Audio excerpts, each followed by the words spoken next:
It does seem like everyone's taking on Apple, Spotify, Facebook, of course, Epic. This is called our fight card. How long can Apple continue to fight with these major partners before it becomes a distraction to that extraordinary business that Buffett talks about?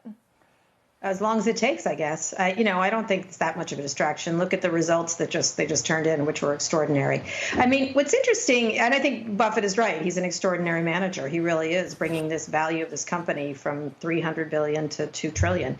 And obviously, they're killing it again in this quarter. I think there's a problem here. Everybody can be right at the same time in this case, and everybody can be wrong. I think that Apple is vulnerable, not with Facebook. I mean, I just ignore that completely. In many ways. But I think they have to sort of face the music on these fees. Even though they may not be the home market, they are one of the dominant players in the market. They're also right about trust and safety of their app store. So I think it'll be interesting to see how they play it here in the case, and what Epic tries to do. I don't particularly like Tim Sweeney's "I am here for the little guy" stuff. He's there for Epic Games. And that's what he's doing. And so I think when anybody embraces the way Facebook embraces small business, or Tim embraces all the other developers he's fighting for, it's really about their business and whether they can come to terms. And that's how I look at it. It's a business deal. And Apple will either win or lose in this case. And then in that case, we'll probably negotiate some fee that is probably lower over time, would be my guess.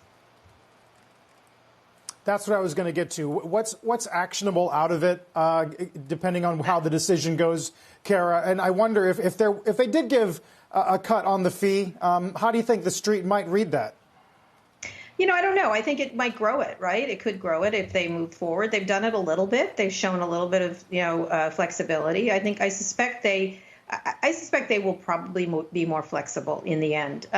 I think it's a growing problem, especially if they have to deal in Europe with regulatory issues. I think the bigger problem is these other businesses they have that compete with things like Spotify or podcasts or things like that. That's where they're vulnerable, the way Amazon is in the same way. They have a marketplace and then they have products.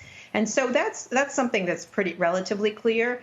In this case, they say that we're running a store. You can go to other stores if you want, and we'll see if people believe there are other stores worth going to. And I think that's going to be the big issue here.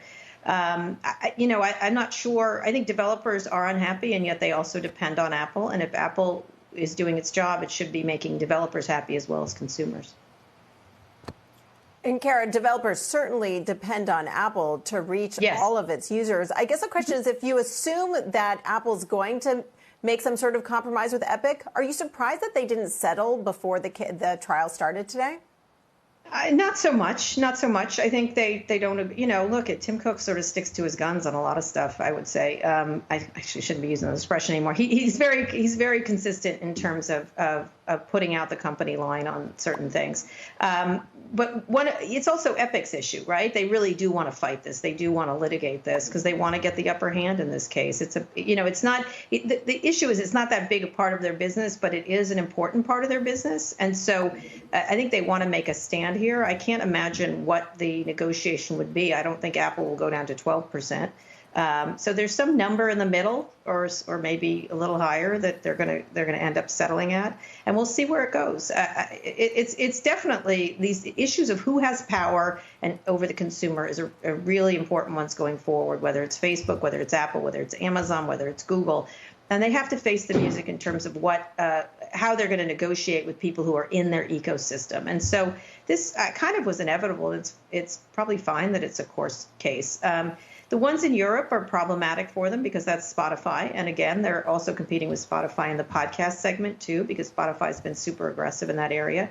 And so I don't worry about them fighting on multiple fronts because it's the same issue in each of these cases.